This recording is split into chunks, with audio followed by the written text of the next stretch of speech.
सभी प्यारे दोस्तों का हमारे YouTube चैनल स्टूडियो 24/7 में स्वागत है।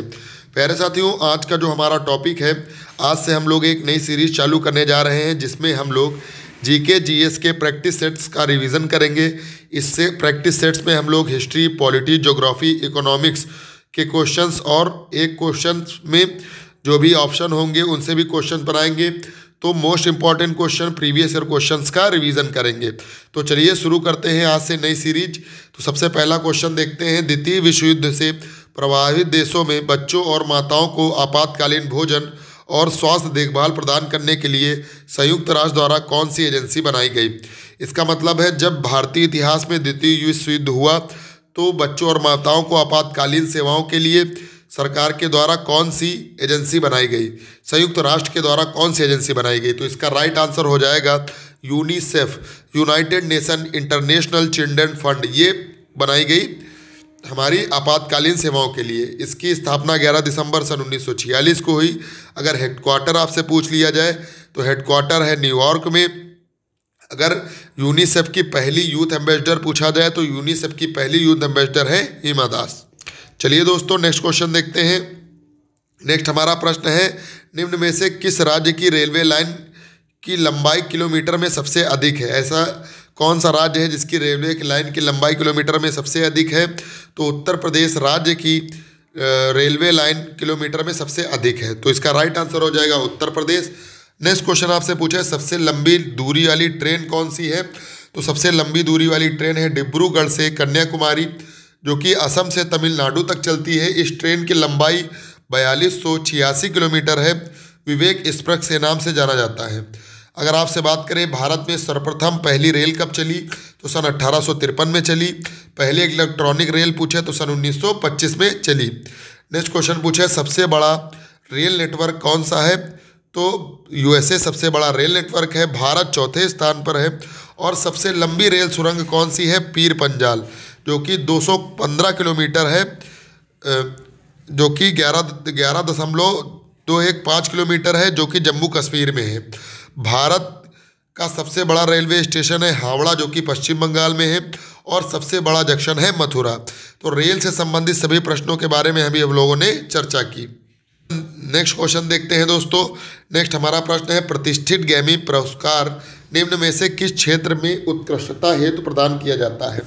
जो ग्रैमी प्राइज होता है किस क्षेत्र में दिया जाता है? तो याद रखेंगे, ग्रैमी पुरस्कार दिया जाता है संगीत के क्षेत्र में। अगर बात करें पहले भारतीय जिन्हें ग्रैमी पुरस्कार, जो कि 1967 से 1968 पंडित रविशंकर को सितार वादन के लिए एल्बम वेस्ट मीट्स ईस्ट इसके लिए दिया गया। अगर पहली महिला के बारे में पूछे तो तन्वी शाह 2010 में जय हो के लिए दिया गया। तो संगीत के क्षेत्र में दिया जाने वाला प्राइज़ है ग्रैमी पुरस्कार। अगर आपसे बात करें, जाकिर हुसैन को तबला के लिए दिया गया, राकेश चौरसिया को बांसुरी के लिए, और गणेश राजगोपालन को वायलिन के लिए, और सेल्वा गणेश को तालवाद के लिए ये ग्रैमी पुरस्कार दिया गया। नेक्स्ट क्वेश्चन देखते हैं। 2011 में भारत की जनसंख्या का कितना प्रतिशत मुस्लिम धर्म से संबंधित था? प्यारे साथियों, जनसंख्या से संबंधित क्वेश्चन है। 2011 में जो जनगणना हुई उसमें जनसंख्या का कितना प्रतिशत मुस्लिम धर्म से था? तो सबसे पहले देखते हैं हिंदू कितने परसेंट था। तो 79.8% हिंदू, ईसाई था 2.3%, सिख था 1.7%, बौद्ध था 0.7%, और धर्म जिनका कोई धर्म नहीं था, अज्ञात धर्म के थे 0.2%, जिसमें मुस्लिम 24.6%, हिंदू 16.8%। तो भारत में जनसंख्या का कितना परसेंट मुस्लिम धर्म से संबंधित था? तो 14.2% मुस्लिम धर्म से संबंधित था। अगर सर्वाधिक साक्षर धर्म देखें तो जैन धर्म, जो कि 94.9% जैन धर्म के लोग साक्षर हुए।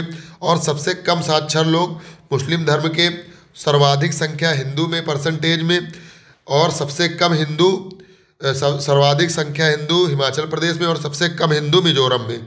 प्यारे साथियों, 2011 की जनगणना के ये कुछ प्रमुख आंकड़े हैं। नेक्स्ट क्वेश्चन देखते हैं। विश्व का दूसरा पुराना क्रिकेट क्लब भारत में है, कहाँ पर स्थित है? तो विश्व का दूसरा सबसे पुराना क्रिकेट क्लब कहाँ पर स्थित है? तो यह स्थित है कोलकाता में। अगर आपसे पूछे पहला क्रिकेट क्लब दुनिया का, तो ये स्थित है लंदन में। 1787 में मेरी लोबेन क्रिकेट क्लब के नाम से जाना जाता है। नेक्स्ट क्वेश्चन देखते हैं। नेक्स्ट हमारा क्वेश्चन है, ऐतिहासिक उपन्यास द किंग विदिन के लेखक कौन है? तो द किंग विदिन के लेखक कौन है दोस्तों? तो नंदिनी सेन गुप्ता के द्वारा लिखा गया उपन्यास है द किंग विद इन।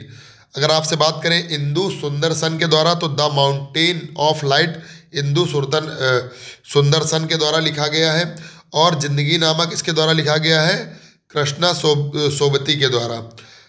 तो अगर और कुछ बुक्स के बारे में बात करें तो द म्यूजिक रूम पुस्तक नमिता देवी दयाल के द्वारा लिखी गई है। द ब्लू वुमेन अनकृति उपाध्याय के द्वारा लिखी गई है। बरेंट सुगर अवनी दोषी के द्वारा लिखी गई है। माई लाइफ एज अ कैमरेड के सैलजा के द्वारा लिखी गई है। कोल्टिंग इंडिया नंदिनी दास के द्वारा लिखी गई पुस्तक है। लॉकडाउन लिरिक्स पुस्तक संयुक्ता दास के द्वारा है। Place called home Preeti Shenoy के द्वारा लिखी गई पुस्तक है। When I hit you Meena Kandasamy के द्वारा लिखी गई पुस्तक है। तो ये प्रमुख पुस्तकें हैं जो एग्जाम की दृष्टि से महत्वपूर्ण है। नेक्स्ट क्वेश्चन देखते हैं, निम्न में से कौन से भारत के संविधान द्वारा 6 मूल अधिकारों में से नहीं है? समानता का अधिकार, विरोध का अधिकार, शोषण के विरुद्ध अधिकार और धर्म की स्वतंत्रता का अधिकार। इसमें विरोध का अधिकार कोई अधिकार नहीं है। आर्टिकल 19 से 22 में स्वतंत्रता के अधिकार के बारे में बताया गया है। आर्टिकल 29 और 30 में अल्पसंख्यक सांस्कृतिक और शैक्षणिकता के अधिकार के बारे में बताया गया है। आर्टिकल 31 को सभी समाप्त किया गया है। संपत्ति के अधिकार को 44वें संविधान संशोधन सन 1978 के तहत और आर्टिकल 32 में संवैधानिक उपचारों के अधिकार के बारे में बताया गया है। तो इसका राइट आंसर हो जाएगा विरोध का अधिकार मूल अधिकार नहीं है। नेक्स्ट क्वेश्चन देखते हैं, भारतीय संविधान में समानता का अधिकार 5 अनुच्छेदों में प्रदान किया गया है। कौन कौन से हैं? तो अनुच्छेद नंबर 14 से 18 में समानता के अधिकार के बारे में बताया गया है, जिसमें अनुच्छेद नंबर 14 में विधि के समक्ष समानता यानी कानून के समक्ष समानता के बारे में बताया गया है। और 15 में धर्म, जाति, मूल वंश, लिंग के आधार पर समानता। और 16 में लोक नियोजन यानी सरकारी नौकरी के आधार पर समानता। 17 में अस्पृश्यता यानी छुआछूत का अंत। और 18 में उपाधियों के अंत के बारे में बताया गया है। तो ये कुल 5 अनुच्छेद हैं जिसमें समानता के अधिकार के बारे में चर्चा की गई है। नेक्स्ट क्वेश्चन देखते हैं, इनमें से भारत के संविधान में स्वतंत्रता अधिकार के अंतर्गत शामिल नहीं है।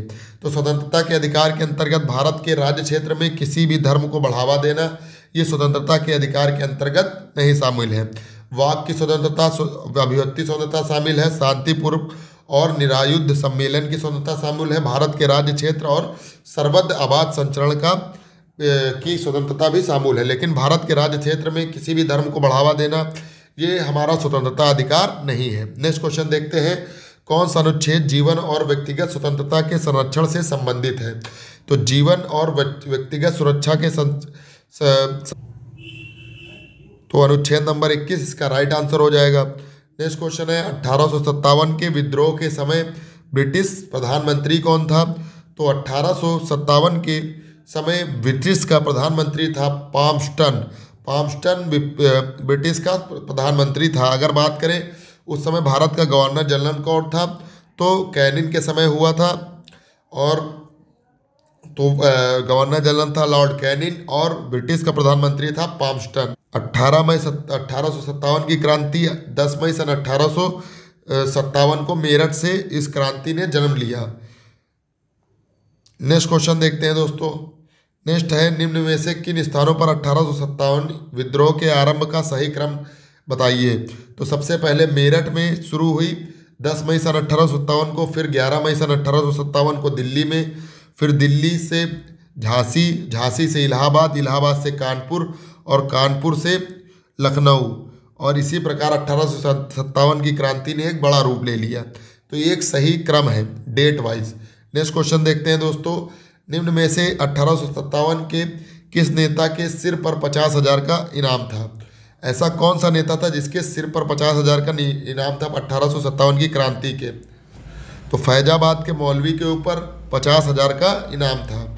इसमें झांसी से रानी लक्ष्मीबाई ने, बरेली से खान बहादुर खां और लखनऊ से नेतृत्व किया बेगम हजरत महल ने। तो इन दिल्ली से बहादुर जा सफर और असम से मनीराम, बागपत बड़ौद बाबा सहमल जाट, मेरठ से धन सिंह कोतवाल गुज्जर और कदम सिंह गुज्जर, इन लोगों ने 1857 की क्रांति में नेतृत्व किया विभिन्न जगह से। और 50,000 का इनाम फैजाबाद के मौलवी के ऊपर हुआ। नेक्स्ट क्वेश्चन है, नेक्स्ट प्रश्न है, सिंधु नदी का उद्गम है, यानी सिंधु नदी स्थल कौन सा है? तो कैलाश श्रृंखला से है, बोखर्चू हिमनद से। तो सिंधु नदी का उद्गम है। अगर गिरने की बात पूछें कहाँ गिरती है, तो अरब सागर में गिरती है। अगर सिंधु नदी का उद्गम है कैलाश श्रृंखला बोखर्चू हिमनद में, और यह गिरती है अरब सागर में। सिंधु समझौता आपसे क्वेश्चन पूछा जाए तो यह 12 जनवरी सन 1961 में हुआ। रद्द कब हुआ? 22 अप्रैल सन 2025 को। नेक्स्ट क्वेश्चन देखते हैं, निम्न नदियों में से कौन लगभग एक ही बिंदु से उत्सर्जित होती है? तो मतलब एक ही बिंदु से उत्सर्जित होने वाली कौन सी नदी है? ब्रह्मपुत्र और इंडस नदी एक ही बिंदु से उत्सर्जित होती है। आपसे क्वेश्चन पूछा जाए सबसे बड़ा द्वीप नदी द्वीप कौन सा है? तो मौजली नदी द्वीप जो कि ब्रह्मपुत्र नदी पर है, वो सबसे बड़ा नदी द्वीप के अंतर्गत आता है। अगर सबसे छोटे नदी द्वीप के बारे में बात करें तो उमानंद द्वीप जो कि ब्रह्मपुत्र नदी पर आता है। ब्रह्मपुत्र नदी की लंबाई लगभग 2900 किलोमीटर है। और अगर सहायक नदियों के बारे में बात करें तो कोलंग, लोहित, मानस, तीस्ता, घनश्री, सुबनश्री और बराक, ये सभी ब्रह्मपुत्र की सहायक नदियां हैं। ब्रह्मपुत्री और इंडस नदी एक ही बिंदु से उत्सर्जित होती है। नेक्स्ट क्वेश्चन देखते हैं, कौन सी नदी को बांग्लादेश में पद्मा कहा जाता है? आपसे क्वेश्चन है बांग्लादेश में किस नदी को पद्मा कहा जाता है? तो गंगा को ही बांग्लादेश में पद्मा कहा जाता है। इसके बारे में डिटेल देखते हैं। गंगा नदी की लंबाई के बारे में आपसे पूछ लिए तो गंगा नदी की लंबाई 2525 किलोमीटर है। और किस स्टेट से हो जाती है? तो कुल 5, उत्तर प्रदेश, उत्तराखंड, बिहार, झारखंड, फिर उसके बाद पश्चिम बंगाल। सबसे बड़ी नदी बेसिन 26%, 43% आबादी। राष्ट्रीय गंगा नदी बेसिन प्राधिकरण 20 फरवरी 2009 को लॉन्च हुआ। किस एक्ट के तहत? 1986 पर्यावरण अधिनियम के तहत। राष्ट्रीय नदी 2008 में घोषित किया गया तो मनमोहन सिंह के द्वारा। तो गंगा नदी को ही बांग्लादेश में पद्मा के नाम से जाना जाता है, जिसकी लंबाई 2525 किलोमीटर है। नेक्स्ट क्वेश्चन है, विष्णु प्रयाग निम्न में से किन नदियों के संगम पर स्थित है? तो धौली गंगा और अलकनंदा के संगम पर विष्णु प्रयाग स्थित है। प्यारे साथियों, 5 प्रकार के प्रयाग हैं, कर्ण प्रयाग, रुद्र प्रयाग, देव प्रयाग, नंद प्रयाग और विष्णु प्रयाग। अलकनंदा पिंडार कर्ण प्रयाग, अलकनंदा मंदाकिनी रुद्र प्रयाग, अलकनंदा भागीरथी देव प्रयाग, अलकनंदा नंदाकिनी नंद प्रयाग, अलकनंदा धौलगिरी विष्णु प्रयाग। ये सभी अलकनंदा के साथ मिलकर विभिन्न प्रकार के पंच प्रयाग बनाती हैं। नेक्स्ट क्वेश्चन देखते हैं, वर्ष 1969 में भारत में कितने बैंकों का राष्ट्रीयकरण किया गया? तो बस वर्ष 1969 में भारत में कुल 14 बैंकों का राष्ट्रीयकरण किया गया। 19 जुलाई सन 1969 को 14 बैंक का राष्ट्रीयकरण प्रधानमंत्री इंदिरा गांधी के द्वारा किया गया और राष्ट्रपति वीवी गिरी के द्वारा किया गया। उस समय आपसे पूछ लिया जाए आरबीआई के गवर्नर कौन थे? तो एलके झा थे। चौथा 5 ईयर यानी चतुर्थ पंचवर्षीय योजना चल रही थी। वर्ष 1969 में 14 बैंकों का राष्ट्रीयकरण किया गया। नेक्स्ट क्वेश्चन देखते हैं, निम्न में से कौन सा कार्य एनबीएफसी द्वारा नहीं किया जा सकता है? तो एनबीएफसीएस द्वारा कौन सा कार्य नहीं किया जा सकता है? Non banking financial company act 1956 के द्वारा कौन सा? इस क्वेश्चन का आंसर सभी लोग कमेंट बॉक्स में बताएंगे। प्यारे साथियों, आज का हमारे इतने ही क्वेश्चन थे, जिसमें हम लोगों ने कुछ हिस्ट्री के क्वेश्चन पढ़े, कुछ ज्योग्राफी के पढ़े, कुछ पॉलिटी के पढ़े। तो आज का प्रैक्टिस सेट हम लोग यहीं पे ख़त्म करते हैं। अगर आपको हमारा प्रैक्टिस सेट अच्छा लगे और कमेंट बॉक्स में कमेंट करके ज़रूर बताइएगा, तो हम डेली ये सीरीज चालू करेंगे। सभी लोगों का जुड़ने के लिए धन्यवाद। अगर आपको पीडीएफ चाहिए तो कमेंट बॉक्स में पीडीएफ कमेंट कर दीजिएगा। वंदे मातरम, जय हिंद, जय भारत।